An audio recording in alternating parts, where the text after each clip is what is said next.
We have a lot of people who are probably house flippers who like to use their hands to fix everything, manage everything, you need to stop doing that. We need to stop doing that, guys. Hire a property management company. Your tenants will thank you. Your investors will thank you. Your bank will thank you. Everyone will thank you. Your spouse will thank you.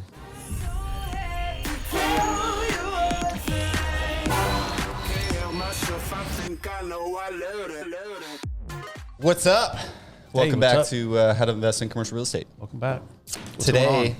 it's all about underwriting. And underwriting is quite honestly could be terrifying. So today is the idea of getting you from contract to close with peace of mind. Okay, so the biggest thing, right, is we're going to give away our due diligence checklist. And this is kind of like the Bible, so to speak, of underwriting. It'll give you confidence. It'll help you out, and it'll get into a lot of the weeds that we might not get into on the show, but make sure you download it at ddchecklist.howtoinvestincre.com. Yeah, it seems like it could be a little intimidating to make sure you've got everything covered. Absolutely terrifying. Yeah. I don't know about you guys. The first time I was going through it, you feel like you're constantly forgetting something, because this list is what, 4 pages, and we have over 43 items. Well, you've just entered, or you're trying to enter into some contract or some asset that's worth millions of dollars, and if you miss one thing, you're thinking, that could cost me hundreds of thousands. You're buying real property. I mean, that can be complicated just in title and abstracting and making sure you own it. You have to insure it. You have to make sure it's occupied with tenants that are hopefully paying you money. You've got to get a massive loan on it, which you may have never done. Yeah. It may not even be your own money for the down payment. Maybe your friends and family's money. And that's going to keep you up at night. Yeah. We'll go through some of the high-level things, traps, stories, stuff like that. But at the end of the day, you got to go download the checklist, ddchecklist.howtoinvestincre.com. Yeah. So, a lot of people, we've been talking about what's going to keep people from investing in commercial real estate. And I think a couple shows ago we talked about it's the fear of losing money, and 100%. It's the fear of taking a risk and failing. Fear. And so that is what is going to keep most people. People might listen to the show, people might dabble and get a rent house, but when it comes to buying a multi-million-dollar commercial deal, it's fear that's going to keep them from doing that. So today we're going to give away the DD checklist, but like you said, getting someone from the time that they get a signed purchase and sale agreement to the closing is arguably the scariest time, because that's when you can make mistakes. Yep. You can miss something, and then you've got this property with a huge loan, and it's not what you thought. Yeah. So that's why the DD is really important. And I'll say I'm not an expert at DD. I have a really good list, and I have really good professionals that we hire to walk us through that list and to make sure that we don't mess up. So who's on that list of professionals that you need? Because I know I'm not an expert either. So I feel like I'd have a lot more confidence if I had some people who are going to help me. So who can help you with making sure you've got everything covered? Yeah, I think there's going to be a ton of people on that team. But real quick, before we dive too far in, I think there's going to be 2 viewpoints of this episode, and it's going to be people who want to invest in commercial real estate. And you need to understand due diligence so you can know what questions to ask whoever you're investing in, right? Like you need to understand some of the things so you can trust that person enough to give them money. Yeah. Then there's going to be another group of people who actually want to go out and buy these shopping centers or apartment complexes or that commercial deal themselves. And they obviously need to understand it because they're buying it. But going back to your question, who's on the team? First, a closer. So title company will handle the closing, but what I would suggest is find a closing company with a person, a closer at that company that you get to know and you get to use on all of your deals. Yeah. Okay. So that would be number one. Free plug. I've used Megan Arnold at Oklahoma Title and Escrow, and that is the perfect example of who you want as a commercial closer, because you get this person, you get this liaison to transfer stuff you have no idea. It might as well be a different language on title work. And then you get a person, hey, is everything good? Yeah, it's going great. Thanks, Megan. Okay, Sweet. but let me ask you, so the title company, can use the same person no matter where the asset is? Yeah. You can hire the closer. You would have to engage them specifically through the law firm. But like he's referring to, there's closers out there who just close deals. And a lot of the times they can be associated with title companies. I think that's what you're saying. Yes, and I'm not sure. I don't think the title company we use can close deals in every state, or they maybe can't even write title insurance in each state. Mm-hmm. But from our perspective, for a fee, they can handle our side of the closing, reviewing the title work, making sure the title insurance is there, and everything else that goes into building that closing statement and making sure the money's all going where it needs to go. All right, that's good. That sounds complicated and expensive, Joel. That's going to cost a fortune. Yeah, a few $100s should get you there. Man, a few $100s. Yeah, that sounds like money well spent. So if you have no idea on title insurance or closing commercial property, just that right there, a few $100s. That's so cheap. Yeah, that'd be money well spent. I mean, obviously, the title company will provide other services that cost more than that. I'm just talking about the fee to kind of handle the transaction and the paperwork. Right. And there's lots of closers out there. There's lots of title companies. There's big national companies. We happen to be in Oklahoma, which is this nice little gem of abstracting. So there's 2 out of the 50 states that still use the paper abstract. Mm-hmm. And we are one of them. Each state's different, and you're not going to need to learn all of that. The next person on your team will be an attorney. And, there's a couple different ways you can go about the attorney. If you have a lot of money or a bigger client, they tend to hire really expensive attorneys that handle everything with the contracts and the closing, and it's done professional. They're not going to miss anything, and that's kind of the primo service to getting your deal closed. Okay. So what? Again, going back to cost, how do you gauge that? I mean, what are you seeing out there? That's probably what, 20, 30 grand on a transaction, maybe. Could be. Okay, on the high end. On the high end. That's if an attorney kind of handles everything. And handles everything. Okay. And we have done that on a couple of occasions. But I would say if you have an attorney that you can have at your disposal to review the purchase and sale contract and to make sure that you're covered there, and then to handle any issues that come up during the due diligence, you don't need them to handle all of the entire process. Yeah. So that I would just recommend having one as part of your team that you can connect with, but not having them do everything. Okay. Yeah, so attorneys are magical because they bill by the hour and they can work a lot of hours in a day. Yeah. So what you want to do is make sure you're monitoring your attorney closely, because if you go in with a very specific set of requirements, a very specific niche set of work that you're going to go in and say, hey, I need you to review this purchase and sale agreement. You're not engaging them, a $30,000 team, to say, hey, I need you and all of your colleagues to review every step in this transaction. You can buy that, but then you get under contract, you have them review the PSA, and then the next thing you may need is maybe an amendment. Maybe 30, 45 days later, they're starting to get involved in title or raising money or operating documents, stuff like that. But if you engage them on very specific things over the period of time, you can take that 15 to 30 grand maybe from your premium legal team, and you may be able to get it for a few $1,000s, maybe total. Yeah, I was going to say 3 to 5 on the low end. Yeah.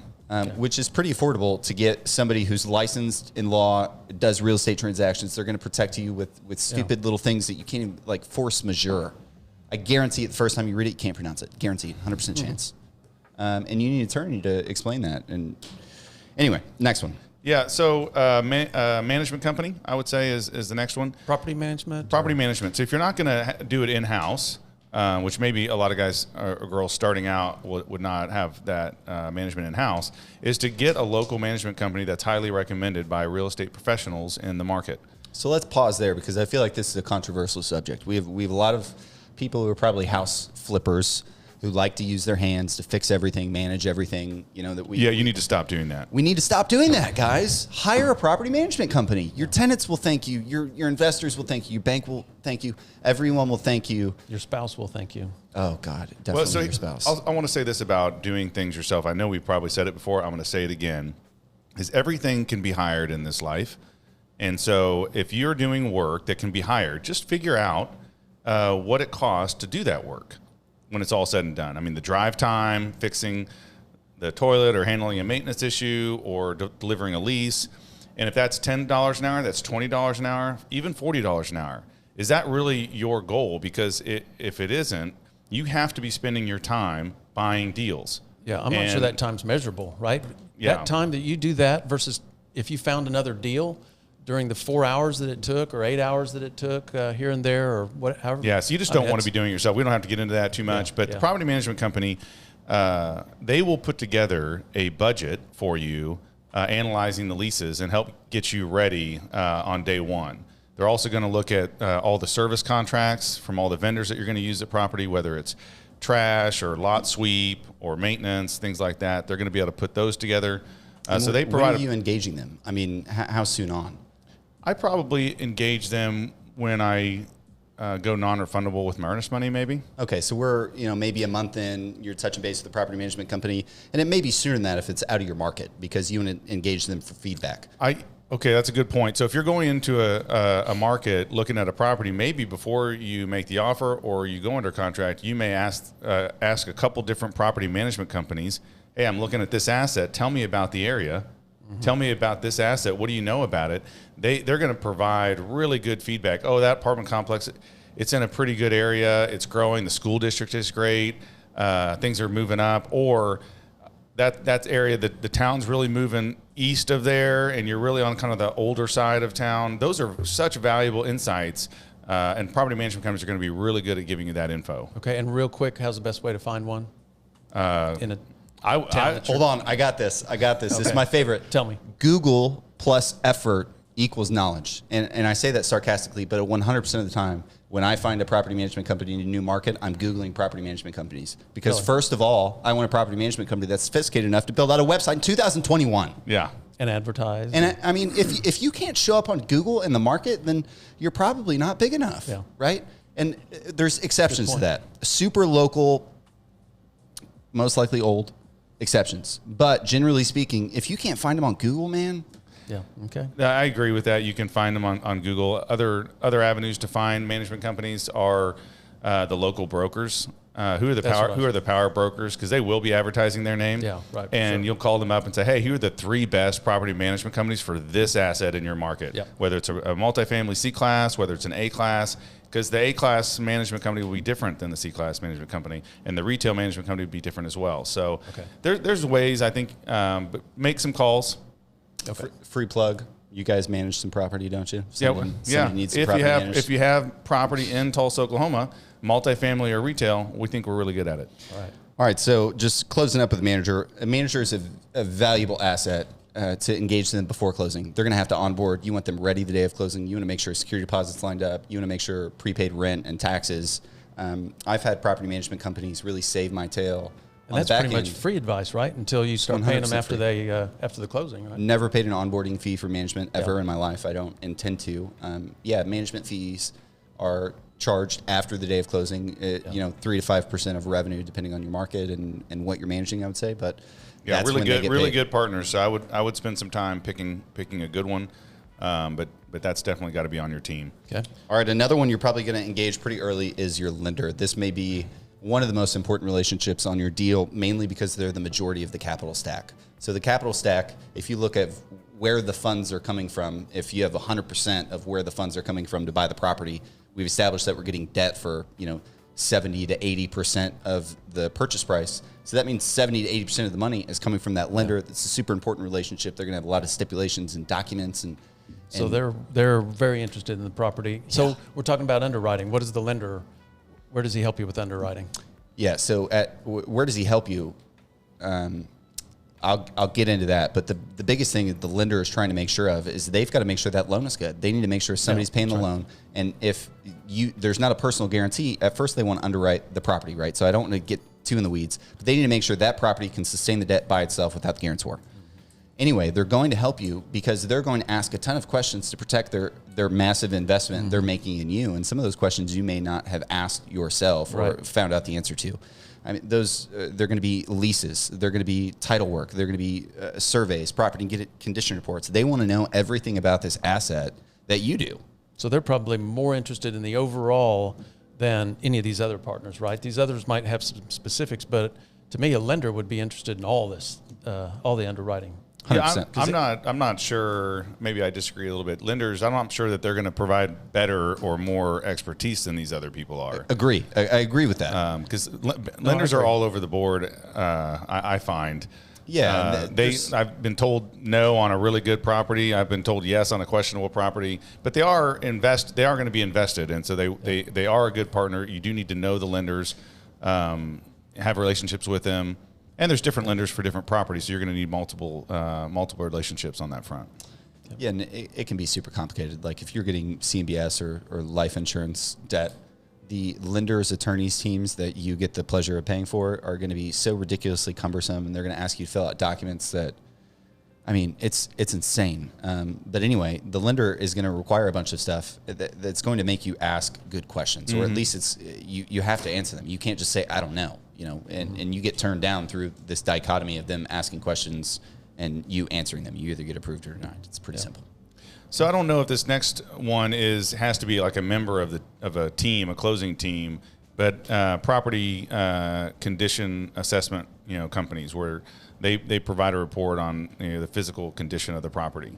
So I don't know if they're a team, because you may hire different ones, but that's definitely something that you're going to need to do. They do what? Electrical, plumbing, structural, maybe even. It's everything physical. Yeah, just think about they'll do as much as you want to pay them to do. Okay, they could do HVAC. They could do roof if you wanted them to. Yeah, they can do a general on the roof, or you can pay a little extra and have a roofer make a full blown report. Parking lot, HVAC, plumbing is one that we've screwed up in the past. Yeah, we didn't have the plumbing. We didn't know to inspect the plumbing underneath this retail building, and it all collapsed on us a couple years later, and it was a pretty expensive miss. And not only did we miss it on the inspection side, but we had our insurance agent that didn't get us. It wasn't our agent. It was an agent in the state of the property was in. Didn't have us covered sufficiently for it. So we missed it on two fronts. So I don't know if anybody's listening. Hopefully they don't make that mistake. Yeah, and the beauty about this, I know we talked about that in a previous episode, but what do we do every single time now? And I know I do it every single time. You guys at Precision are probably doing it every single time. You're snaking the plumbing lines, right? Because you got caught, and it's like, man, we didn't snake the lines, and we got burned. Yeah. It was probably a $10,000-$20,000 mistake that wasn't really big in the grand scheme of things. It was probably recovered. There was probably an insurance claim. Not that big of a deal. It probably sucked in the moment, but now to snake snake it. Yeah. Well, we got sued by a couple of the tenants because the plumbing filled their space. Oh, wow. It ended up being a decent little problem for us. But yeah, I think we've covered most of the people that need to be on your team. Once again, going back to the psychology of it, is we're trying to get people in a position where they can take advantage of commercial real estate, and getting them through the due diligence, which is the scariest time, which is the time that you're going to make the most mistakes, and getting them the confidence to close on their first deal is important. So that's why we're going to give this DD checklist away. And it's not, don't think it's the end all be all. It's a good comprehensive list. You can add to it. But you've got to start with a list and start with the team members that we talked about. Yeah, and I was keeping track of the estimated costs. I know we didn't hit the property condition report. So going back to that, estimated cost of property condition report is going to be depending on what you inspect, how big the property is. There's a lot of variables, but generally speaking, a few $1,000. A few $1,000. Right. So we have a closer, a few $100. We have an attorney, $3,000 to $5,000. Managers working for free in due diligence, right? Because you're not closed. Your property condition reports, your physical inspections are going to be $3,000 to $5,000. So you'll have a survey, but sometimes the seller pays for the survey. Sometimes the buyer does. That can be a couple grand. You'll have a phase one report, environmental. That can be $1,000, $2,000. But we're in for like 10 grand or less to go inspect this, go and figure it out, go and test it. And if the deal falls apart, or if you find something that you can't live with, you're walking away from all that money, and you need to be prepared for that. That's a good point. And when new people are underwriting, they need to understand what these costs are going to be, because that will factor into their returns. So this checklist, maybe when we give the DD checklist, we give a range of cost on a column next to these items. So that way they can know, okay, this is what a good due diligence costs me on a normal $5 million deal. And that way they can say, okay, I need to raise this much money, and this is going to be my closing costs, or this is some of the money I'm going to spend from the time I go under contract to the time I close. Yeah, right. I'd say that's probably a big beginner mistake, is underestimating or way overestimating due diligence costs, but in general, just missing that mark. And I'm getting pretty damn close myself. I can typically dial that in. just estimation wise. But anyway, it's ddchecklist.howtoinvestinCRE.com, ddchecklist.howtoinvestinCRE.com. It's pretty easy. Go there, download it, fill out your name, email. It's super easy. It's absolutely free. Like Joel said, it's not the end all be all, but it's a really good starting point. And if you add some stuff, feel free to let us know. Make sure you are liking and subscribing. And then there's this tiny little button. It looks like, there's waves over a bell. And then if you hit that, you actually get notifications when we drop an episode, which is every Tuesday and Friday.